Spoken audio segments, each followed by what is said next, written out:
Hi மக்களே, வணக்கம். இன்றைக்கி முருங்கைக்காய் வச்சு ஒரு சூப்பராக ஒரு குழம்பு வச்சிடலாம். வாங்க எப்படி செய்யலான்னு சொல்லி பார்ப்போம்.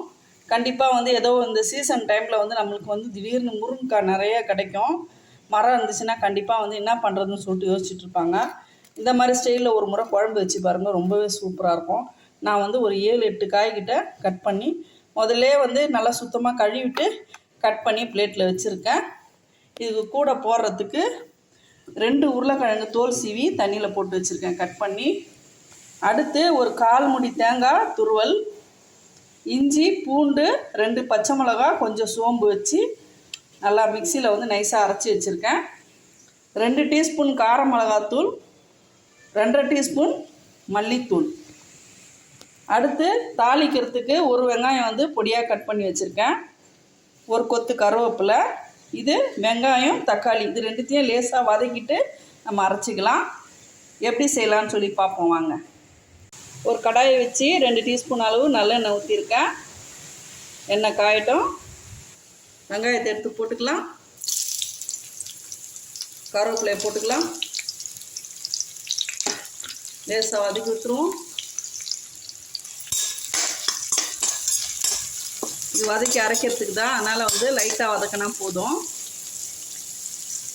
பச்சை வாசனை போகிற அளவுக்கு நல்லா லைட்டாக வதக்கிக்குங்க. தக்காளியை போட்டுடலாம். இதுவும் சேர்ந்து நல்லா வதங்கட்டும்.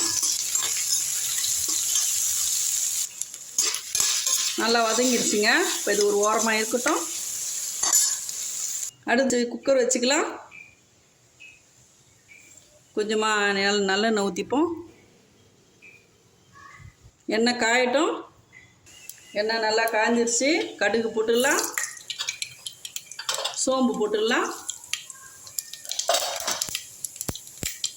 ஒரு பச்சை மிளகா 2ஆக கட் பண்ணி போட்டுங்க. கருவேப்பிலை போட்டுக்கலாம்.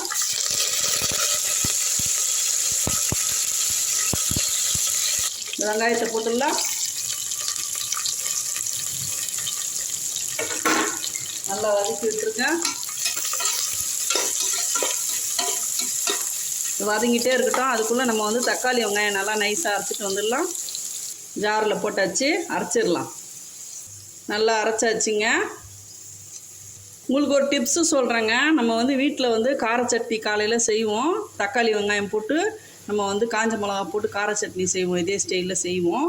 இப்போ அந்த மாதிரி செய்யும்போது அந்த சட்னி மீதி இருந்துச்சுன்னா அதை வேஸ்ட் பண்ணாமல் இந்த மாதிரி குழம்பு வச்சோம்னா அதுக்கு நம்ம அந்த கார சட்னி யூஸ் பண்ணிக்கலாம். இது எப்படி நம்ம இந்த மாதிரி அரைக்கிறோமோ அதே மாதிரி எந்த நேரம் ஊற்றுறோமோ அதே ஸ்டைலில் ஊற்றி அது நம்ம யூஸ் பண்ணிக்கலாம். வெங்காயம் ஓரளவுக்கு கண்ணாடி பதத்தில் இருந்தால் போதும். வதங்கிருச்சு. இப்போ அடுத்து இஞ்சி பூண்டு பச்சை மிளகா சோம்பு அரைச்சி வச்சுருக்கோம். அதை போட்டுடலாம்.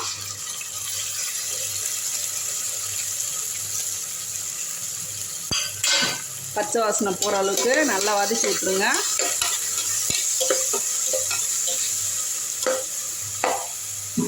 இப்போ இதுலேயே ஒரு 1/2 டீஸ்பூன் அளவு மஞ்சள் பொடி போட்டுடலாம். நல்ல கலர் கொடுக்கும். இந்த மாதிரி எண்ணெயில் போடும்போது நம்மளுக்கு குழம்பு நல்லா கலர்ஃபுல்லாக இருக்கும். நல்லா வதக்கி விட்டுருங்க.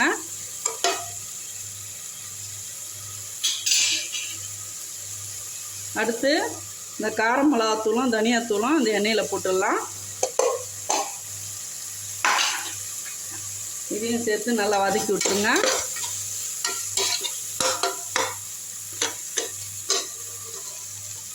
தீயை குறைச்சி வச்சுக்கோங்க. 1 நிமிஷம் கிட்ட நல்லா வதங்கிருச்சுங்க. இப்போது இந்த அரைச்ச பேஸ்ட் எடுத்து இதில் போட்டுடலாம்.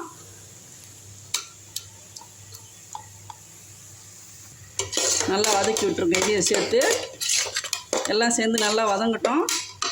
மிக்ஸி ஜாரில் கொஞ்சமாக தண்ணி ஊற்றி அதையும் கலக்கி ஊற்றிங்க. வெங்காயம் தக்காளி வதக்குனதுனால ரொம்ப நேரம் வதக்கணும்னு அவசியம் இல்லை. நல்லா கிண்டி விட்டுருங்க. இதுலேயே கல் உப்பு 2 டீஸ்பூன் அளவு போட்டுக்குங்க. நல்லா வதங்கட்டும். கொஞ்சம் நேரம் எண்ணெய் பிரிஞ்சு வரட்டும். 1 நிமிஷம் மூடி வச்சிடலாம். வதங்கிடுச்சா பார்ப்போம். லைட்டாக எண்ணெய் பிரிஞ்சு வந்துச்சு இல்லைங்களா? அப்போ இந்த ஸ்டேஜில் உருளைக்கிழங்கு எடுத்து போட்டுடலாம். அடுத்து முருங்கைக்காவையும் போட்டுருவோம்.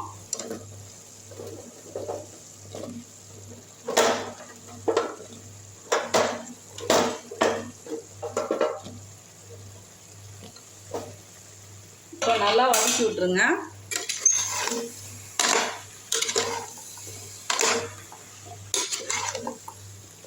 நல்லா வதக்கி விட்டுட்டு இப்போ இதில் இந்த ஜாரை தேங்காய் அரைக்கணும் இல்லைங்களா?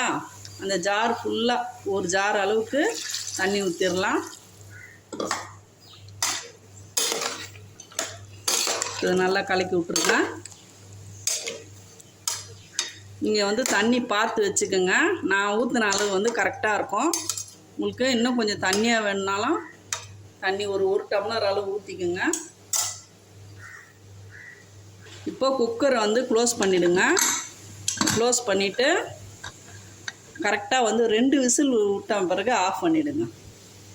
விசில் வர்றதுக்குள்ளே இப்போ ஜாரில் தேங்காவை போட்டுக்குங்க. போட்டுட்டு இதுலேயே கொத்தமல்லி நல்லா ஒரு கைப்பிடி அளவு கொத்தமல்லி போட்டுக்குங்க. 1 டீஸ்பூன் அளவு பொட்டுக்கடலை போட்டுக்குங்க அதுலேயே, தேங்காயிலேயே. இப்போ இதை வந்து நல்லா நைஸாக அரைச்சிட்டு வந்துடலாம். அவ்வளோதாங்க, நல்லா நைஸாக அரைச்சாச்சு. இப்போ நம்ம வந்து தேங்காய் சட்னி சில டைம் இதே மாதிரி அரைப்போம். கொத்தமல்லி கொஞ்சமாக பொட்டுக்கடலை தேங்காய் வச்சு சட்னி அரைப்போம். அந்த சட்னி இருந்தாலும் இந்த மாதிரி குழம்புக்கு நீங்கள் வந்து யூஸ் பண்ணிக்கலாம். இப்போ இது அப்படியே இருக்கட்டும், விசில் வரட்டும்.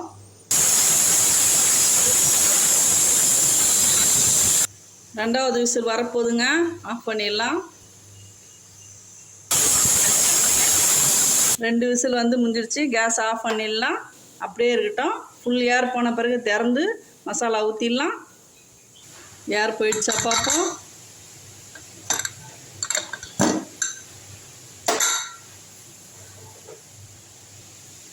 கேஸ் ஆன் பண்ணி விடலாம்.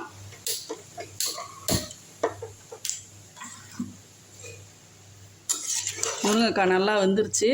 இப்போது தேங்காய் ஊற்றிடலாம். கொஞ்சமாக தண்ணி ஊற்றி ஜாரில் கழுவி ஊற்றிட்டு கரம் மசாலா பவுடர் ஒரு 1/2 டீஸ்பூன் அளவு இதிலே போட்டுடலாம். மேலே போடும்போது வாசனை வந்து ரொம்பவே சூப்பராக இருக்கும். கலக்கி விட்டுட்டு ரொம்ப நேரம் கொதிக்க வேண்டாம், ஒரு கொதி விட்டால் போதும். ஒரு 5 நிமிஷம் கொதிக்கிட்டோம். லைட்டாக உப்பு கரெக்டாக தான் பார்ப்போம். உப்பு கம்மியாக இருக்குது.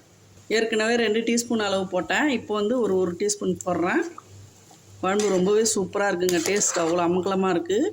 தேங்காய் முதல்ல போடக்கூடாது, லாஸ்ட்டில் போடும்போது நம்மளுக்கு நல்லது. கொதிக்க வைக்கக்கூடாது தேங்காய் போட்ட பிறகு. அவ்வளோதாங்க, ஒரு நிமிஷம் கொதிச்சா போதும். இப்போது கொத்தமல்லி போட்டு கேஸ் ஆஃப் பண்ணிடலாம். டேஸ்ட்டு வந்து ரொம்பவே அமக்கலமாக இருக்குங்க. இந்த முருங்கைக்காய் ஃப்ளேவர் வந்து அந்த குருமாவில் இறங்கி அவ்வளோ அமக்கலமாக இருக்கும். ரொம்பவே டிஃப்ரெண்ட்டாக இருக்கும். இது வந்து இட்லி, தோசை, சப்பாத்தி, பூரி, சாதம் எல்லாத்துக்குமே இந்த குழம்பு ரொம்பவே சூப்பராக இருக்கும். முருங்கைக்காய் வந்து நீங்கள் நிறைய கிடச்சிதுன்னா ஒரு முறை இந்த மாதிரி ஸ்டைலில் வச்சு பாருங்கள். நான் வந்து இன்றைக்கி கொஞ்சம் வந்து திக்காகவே தாங்க வச்சுருக்கேன். பாருங்கள், இந்த திக்கில் வச்சுருக்கேன். நீங்கள் இன்னும் கூட வந்து நீங்கள் வந்து ஒரு 2 டம்ளர் தண்ணி அளவு ஊற்றுனீங்கன்னா, ஆட்கள் நிறைய பேர் இருந்தாங்கன்னா கரெக்டாக இருக்கும். நாங்கள் 4 பேர் இருக்கிறதுனால 4 பேருக்கு ஏற்ற குழம்பு வச்சுருக்கோம். கண்டிப்பாக இந்த வீடியோ உங்களுக்கு ரொம்ப பயனுள்ளதாக இருக்கும்னு நான் நம்புகிறேன்.